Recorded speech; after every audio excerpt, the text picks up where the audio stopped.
18 சித்தர்கள்ல ஒருத்தரான கரூரர் பத்தி ஒரு கதை படிச்சேன். ரொம்ப பிடிச்சது. நீங்களும் கேக்குறீங்களா?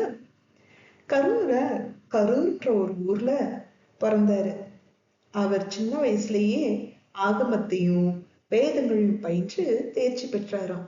அவரோட குருவான போகருக்கு ரொம்ப இஷ்டமான சிஷ்யர் யாருன்னா நம்ம கரூரார் தான்.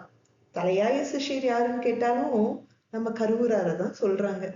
நம்ம கரூரருக்கு நிறைய கோயில்களுக்கு போய் இறைவனை கண்டு அவங்க கிட்ட இருந்து ஆசீர்வாதம் வாங்கணும்னு ரொம்ப ஆசை. அதனால ஒரு நாள் பாண்டி நாட்டை நோக்கி போறாரு. அங்க திருப்புடை மருதூர்ன்ற ஊருக்கு போய் சுவாமி கிட்ட போய் ஆசீர்வாதம் வாங்கிட்டு தீட்சையும் வாங்கிக்கிறாரு நம்ம கரூரர். அங்க இருந்து நம்ம கரூரருக்கு நெல்லையப்பர் கோயிலுக்கு போகணும்னு ஆசை. நெல்லையப்பர் கோயிலுக்கு போயிட்டு கோயில் வெளியில இருந்து நெல்லையப்பரை 3 முறை நெல்லையப்பா நெல்லையப்பா நெல்லையப்பா அப்படின்ட்டு கூப்பிடுறாரு.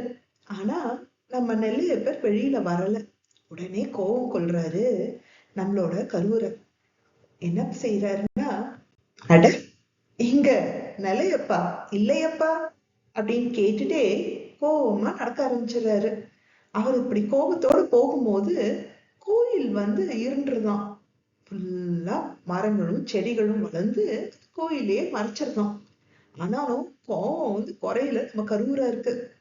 அப்படியே நடந்து போயிட்டு இருக்கும்போது ஒரு இடத்துல நம்ம நெல்லையப்பர் காட்சி தராரு. கரூராரே, என்ன கோவம்? ஏன் இந்த வேகம்? நீங்க கூப்பிட்டது கேட்டது. ஆனா முக்கியமான ஒரு வேலையில இருந்தேன். அதனால வெளியில வர முடியல. நீங்க கூட புரிஞ்சுக்கலன்னா எப்படி அப்படின்ட்டு மென்மையா நெல்லையப்பர் கேட்க நம்ம கரூர் தேவருக்கும் கோவம் தணிந்துதான். சரி சரி, கோவம்லாம் போயிடுச்சு நெல்லையப்பா அப்படின்னு சொல்லவும், வாயேன் நெல்லையப்பருக்கு கோயிலுக்கு திருப்பி அப்படின்னு நெல்லையப்பர் கூப்பிட நம்ம கரூராரும் நெல்லையப்பர் கோயில் நோக்கி போறாரு. அப்படி அவர் போகும்போது ஒவ்வொரு அடிக்கும் ஒவ்வொரு பொற்காசுகளை கொடுத்தாரா நம்ம நெல்லையப்பர். கதை நல்லா இருக்கா?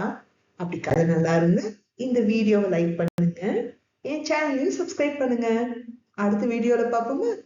டாடா.